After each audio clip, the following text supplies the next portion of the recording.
morning. Welcome to OMC. My name is Jose Tirado. I'm the Executive Director of the Office of Emergency Management and Communications for the City of Chicago. As you all know, today's the second day of the DNC. I'm going to do a quick round of introductions before I get started. Today we are joined by Larry Snelling, the Superintendent of the Chicago Police Department, John Roberson, Chief Operating Officer for the City of Chicago, Gary Gatewood, Deputy Mayor of Community Safety, Jeff Burnside, United States Secret Service, DNC Coordinator, Derek Meyer, Deputy Special Agent in Charge, United States Secret Service, Dan Casey, Managing Deputy Director of Public Safety Technology. And with that, I'll pass it over to the Superintendent. Superintendent. Good morning, everybody. Good morning. First thing I'd like to do is introduce my leadership team here. Could not be more proud of the work that they're doing. To my left here, we have Chief Dwayne DeVries, Chief John Hine, Chief Ursity, Chief Talley, and Chief Navalis. I just cannot say enough about the work that they're doing here. Yesterday, as you saw, there was a breach of the outer perimeter in the area that was within sight and sound of the United Center, the venue where the DNC is being held. It was a brief breach. There were demonstrated tactics applied to remove some of the locks from the outer perimeter fence and the fencing. Our officers arrived on the scene. We were in immediate contact with our federal partners about it. Some of them breached into the fence, the adjacent fence. They attempted to pull that fencing down. We got in there as quickly as we could. Our officers showed great restraint. The leadership team being out there, making sure that the officers are remembering their training and relying on their training to get this done. Our officers at some point were sprayed with OC spray. We had objects thrown at officers, water bottles, water thrown on officers. No major injuries, but our officers did not overreact. We were able to clear that area up really quickly. Shortly thereafter, having a conversation with the Secret Service, that location was then fortified to make sure that that didn't happen again. We had approximately about 3,500 protesters that started out with that. And I'm not going to tie that event and what happened with the breach with the entirety of the protest. Because within that protest, we had people who simply wanted to exercise their First Amendment rights. Those people broke off and started marching when that group of individuals stayed behind and breached the fence. I'm just happy to say that the coordinated work between CPD and federal partners, nothing happened. We took complete control of it. There were 13 arrests made, but not in relation to that particular event. And what I'd like to say again is just, I couldn't be more proud of how the Chicago Police Department responded under those circumstances. We put on display the training and the preparation that we've been engaged in for over a year now. That being said, moving forward, we do expect to see more protests, more demonstrated tactics. Again, we're up to the challenge. The city is up to the challenge, and it's not just CPD, it's everyone. OMC working together in lockstep with Chicago Police Department, our federal partners, our state, local partners, our mutual aid officers who are helping out. And the collaboration has been excellent along our business corridors, making sure that businesses are protected and safe, but mainly our neighborhoods and our communities, making sure that our officers are available to respond to jobs and prevent violent crimes that are happening in our districts. The arrests that were made range from criminal trespass to state-supported land, to resisting and obstructing, all the way to aggravated battery of police officers. So I've said before, we're not going to tolerate vandalism and violence in our city. And we're ready, willing, and able to respond to those things. So we're going to continue to protect the city. Our officers are going to continue to rely on their training. Our leadership team are going to continue to be out there to lead our men and women to make sure that this city is safe. And with that, I'll now turn it over to Deputy Mayor of Community Safety, Gary Gatewood.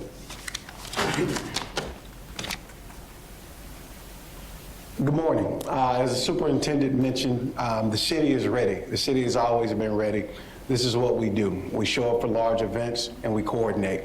It's not just CPD, OEMC, and our federal partners. Every city agency understands the assignment that we have here, and is to keep our city safe.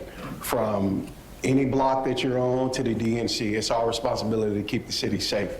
As the superintendent also mentioned, we want people to protest and protest peacefully. We welcome that, we invite that, but what we won't have is people who violate that, people who bring violence and people who cause terror. We won't allow that, we've never allowed that, and we won't start today. We're excited about this day of the DNC and all of that comes with it, but also understand that we're here in collaboration and partnership to keep our city safe, to keep our city strong, and continue to move forward. With that, simple enough, we'll pass it back over to Superintendent Snelling so we can open it up for questions. Thank you. Thank you, Deputy Mayor. We'll begin questioning here. Please introduce yourselves. Hi, David Struitt, Chicago Sun-Times. Superintendent, the National Lawyers Guild is claiming that two of the protesters from yesterday were hospitalized after being assaulted by police officers. Can you please respond to that? Yeah, it's not being assaulted by police officers. Those police officers responded perfectly, and we've got body cam footage to prove it. They were not hospitalized for injuries. As a police department, anytime we take someone into custody, if they're on medication or they need medication, we make sure they get that. So what we did as a police agency was make sure that they got to the hospital so they could be provided the treatment that they needed when it came to their medication. Good morning, Superintendent. Good morning. Julie Bosman with the New York Times. I have a question about the Behind Enemy Lines protest that's planned for tonight. Yes. Has CPD coordinated with this group at all? Has there been communication? And secondly, what are you expecting from this protest tonight, given that the group has invoked 1968 on their social media? Well, what I can tell you is you never know what to expect from a group like that. But what I can tell you is what I expect from our side, what I expect from our Chicago police officers who are going to be responding to that. And regardless to what they're saying, from the CPD aspect of it, we're going to rely on our training. We're going to stay focused on First Amendment protection, but we're also going to make sure that we protect everyone in this city. It's not one side. We are here to make sure that everyone is safe. And again, we don't have to agree with what one side is saying or what the other side is saying, and they don't have to agree with each other. But what we should be doing is respecting that and respecting people's rights to be protected, number one, and to express their thoughts and opinions. It can't be one-sided. So whatever happens, I can guarantee you this. We're ready to respond and respond in the best way possible. Have you coordinated with the group? Not at this time, no. Superintendent Snelling, Rob Hughes here with ABC7. Just to piggyback off of that, the nature of yesterday was that it was planned and permitted. Tonight, you know, you may not be as familiar with the plans of those protesters as you just alluded to. Will you be prepared to respond with the same number of officers and resources devoted to tonight potentially as what we saw yesterday? So we have our resources on standby all the time, and we can move resources as needed. And these are plans that we've practiced. We've done this through tabletops. We've looked at situations that rapidly evolve. And how do we respond to those things? Well, we've practiced how we're going to respond, how we're going to move assets around if necessary. So we'll assess the situation as it goes along, and we'll be able to move any type of resources or assets that we need to make sure that we keep that situation under wraps. We are prepared. Superintendent Martin Costi, NPR. Can you break down, you said 13 arrests, but they're not all of them are from the incident at the fence. How many were at the fence, and where were the others? You know what, I'm sure we can get that information to you. I don't want to give you any bad information right now, but I know it was at least maybe 10 arrests from that location, but we'll get you the numbers. We'll get you the information. Nick Blumberg, WTTW. The Lawyers Guild also said that 2 of the protesters who were arrested on Sunday were, held for hours without getting a call and weren't allowed to make a private call in violation of CPD policies and the law. Can you respond to that, please? Well, what I can tell you is we have things set up. I'm not familiar with that particular case that you're talking about, but we can also get you information on that. We'll follow up with you. Jason Arrete, NBC Chicago. We've seen more fencing going up there along the perimeter of where the protests happened yesterday. Obviously, I think you said it was 3,500 protesters that were there. Will the number of protests going forward and perhaps even more attempted breaches lead to even more structures going up, being erected to protect the perimeter? Well, what I can do is have someone from the Secret Service come up and just talk about that for a second.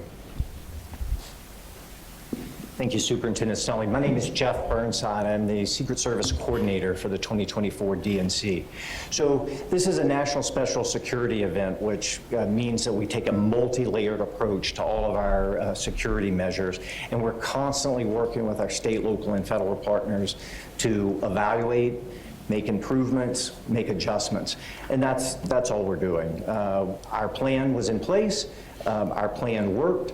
We're taking some lessons learned and making the necessary adjustments. Thank you.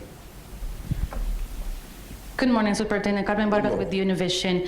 Can you explain in detail what are the measures that you are taking to prevent protesters from getting out of control like yesterday, and if you are planning to change your strategy from tonight on? No, there's no need to change our strategies. Listen, we go the direction that we see a protest going. If everybody is exercising their First Amendment rights, it's peaceful, no one is violating the law, there's nothing to change. What we saw yesterday was not a peaceful protest at that location where the fence was breached. It started out peacefully, and those people who were engaging in First Amendment activity peacefully left the park. They left that location. The people who decided that they wanted to commit crimes and vandalism stayed behind. We responded to that event with our officers who were properly trained to deal with the situation. And as a result of it, there was no serious breach that could have been worse had we not been prepared for that. So what we've been training for worked. It worked, and because, listen, we can't account for every situation that could happen, but if we respond to it and we put an end to it before it turns bad, then we've done our jobs. So do we need to change anything? Absolutely not. Our officers responded quickly. They were there in minutes, and they were effective. Just the effectiveness of how our officers responded is what put an end to that situation as quickly as it started. So do we need to change anything? No. Are we looking at things that we can do better? Always. Buenos días, Superintendent. Jorge de Santiago with Telemundo Chicago. This is a question for your Spanish-speaking officer, Novales. Oficial, ¿podría decirnos de los arrestos y cómo se están preparando para esta noche, donde sabemos que van a haber manifestaciones? Sí, sabemos que tuvimos 13 arrestos en el día de ayer. No todos fueron en la área del incidente, preparando, moviéndolos para adelante. Vamos a continuar a hacer las cosas en la misma manera.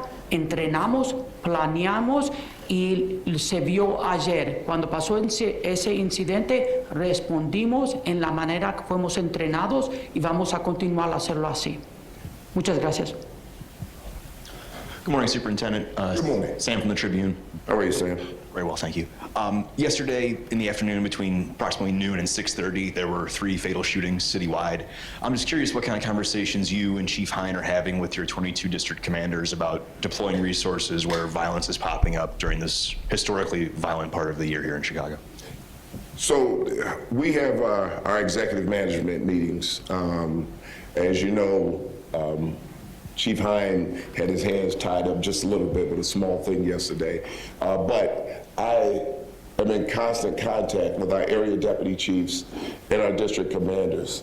And we're having daily conversations about how we're deploying resources, how we're responding to jobs in the area, and everything that we can do to keep down crime. So they're being strategic on how they're deploying their resources within their districts now.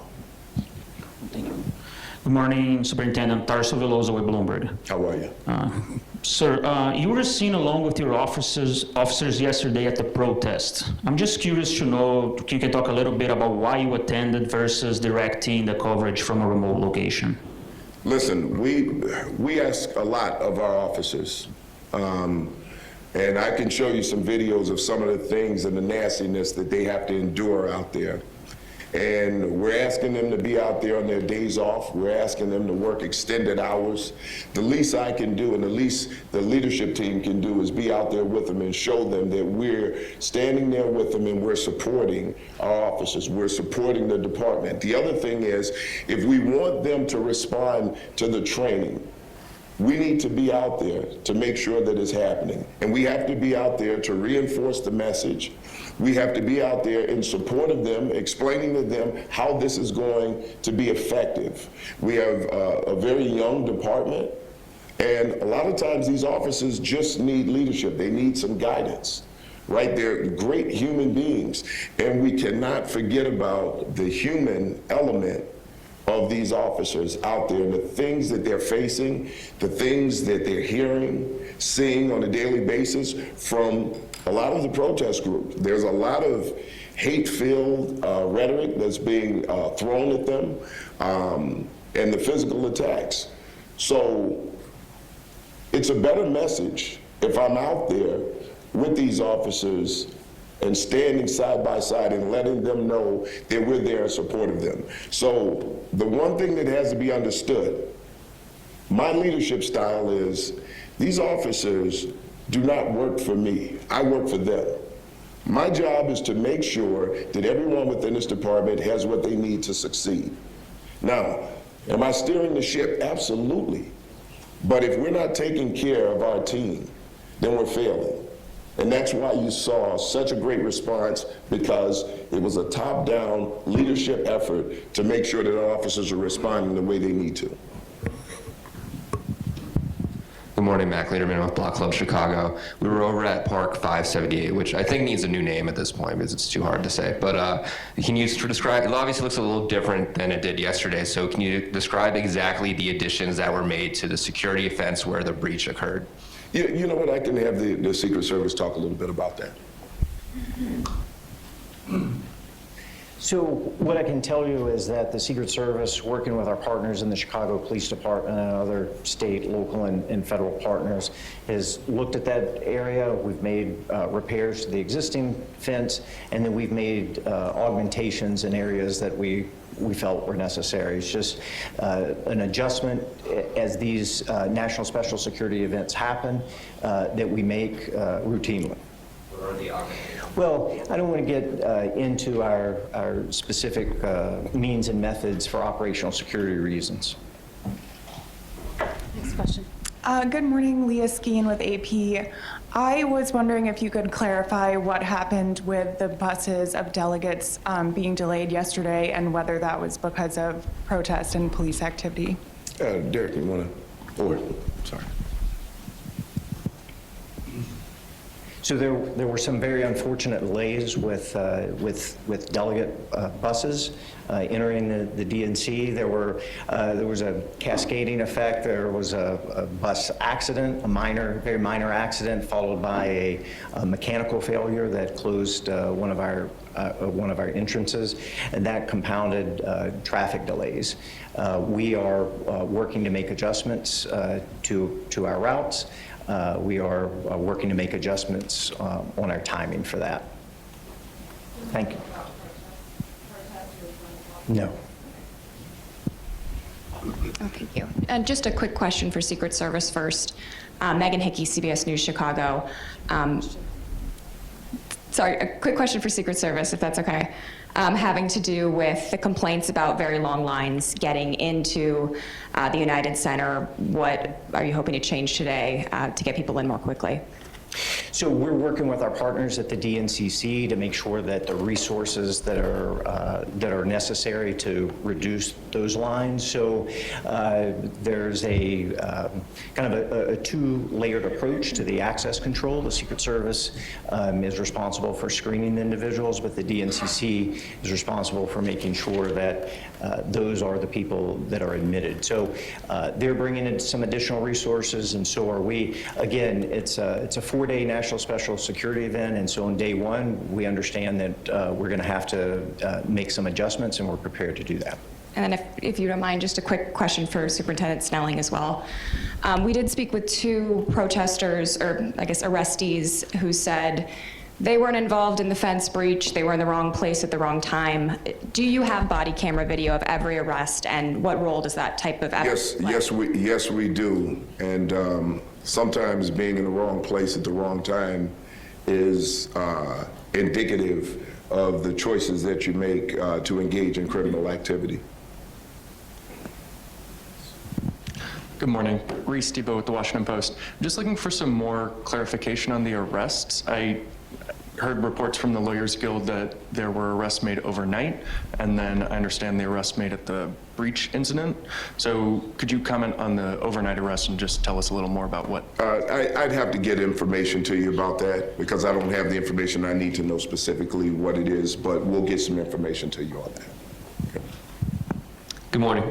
Bennett Aberle with NBC Chicago. Superintendent, can you respond to the characterization from the National Lawyers Guild that police were aggressive and at times violent with protesters? And then to that end, would you consider releasing some of the body camera footage that you've mentioned? So what I can tell you is this, it's not just the body camera footage that we have. We have other footage, and we will be getting that information out as soon as possible. But right now, we have people who have been placed under arrest. So we want to get through that portion of it first, and anything that we need for transparency, we will make sure that we get that information out. And their assertion about police being violent? Well, listen, this is something that we've been hearing as a police department for quite some time. And even with the training, and I can tell you this right now, the officers could have used more force in situations yesterday than they actually did. And those officers showed great restraint. So we're always going to have opposition to our response. There are people out there who don't believe we should even exist. So of course, we're going to have those who are going to say that we were too aggressive. But what I will say is our officers responded to the training, and I just could not be more proud of how they responded. Next question right here. Superintendent Chip Mitchell with WBEZ. You mentioned OC spray that it was used.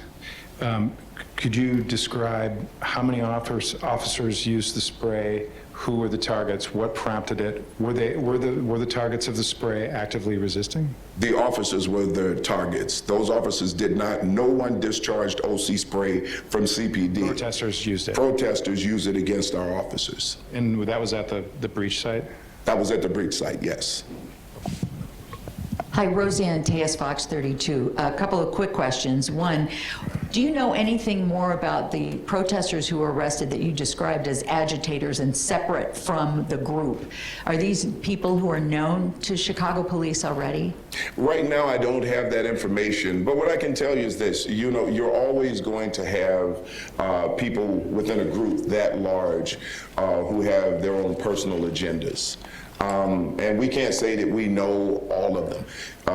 You know, we get people who travel here from out of state to engage in their own personal activity. And I'm sure we saw some of that yesterday. So right now, I don't know if these people are known to us, but as we work through this process, we can get information out.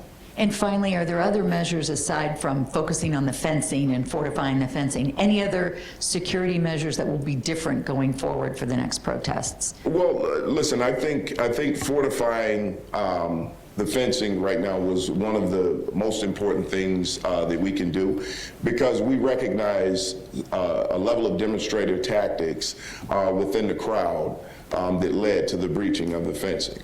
So we learned something from that, and what we learned from that is what we'll be using to move forward to make sure that it doesn't happen again. So again, as I've said before, as a police department, we have to be fluid, we have to be flexible and ready to change as the situation changes. Last question. Good morning, Emma Barnett with NBC News. Thank you for taking our questions.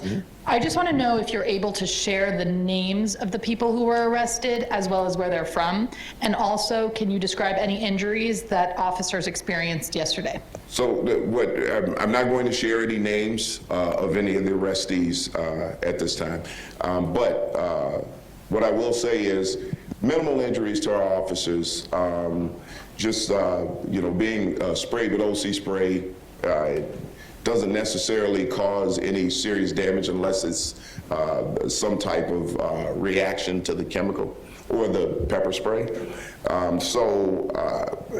The best thing about the response here is that there were no major injuries with anybody, the arrestees or the officers. So again, I just can't say enough about how the officers responded.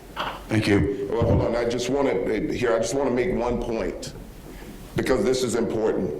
So yesterday during the breach, and this is an ask I have of the media and everyone here, when we start to move a crowd, or there's a breach like that, or there are crimes being committed, we're asking the media, if you could, because we know we want you to be able to do your job, we appreciate you're out there recording, but if you could just listen to us at times where we need you to move, it would be helpful, because it's going to keep you safe, and it doesn't allow anyone who's utilizing demonstrated tactics to use you or to use you as a shield. So we just need to make sure that when we're giving you orders to just step back and to stand out of the way, it's just for the safety of everyone out there. We want you to go out and do your jobs, and we want to work with you on that. But we want to make sure that you don't get caught up in any type of violence, physical violence, and we don't want to see anyone get hurt. So please, if we can do that, I really appreciate it. Also, I'd like to thank COO John Robertson. He's been working on this since the beginning. He's a great partner. And Deputy Mayor Gary Gatewood of Public Safety, just a great job helping us out in constant communication with us from the mayor's office. And can't say enough about Executive Director Tirado and the work that he's doing in coordination across the city with everyone. Just all of our partners, our federal partners who are standing here, just great coordination across the board. I expect these next 3 days to be successful. I consider yesterday a success, given how things could turn bad in an instant. And I am confident that this city will come out successful over these next 3 days. So thank you, and thank you for your time. Thank you for your consideration as the media to help us out when we're out there. So thank you.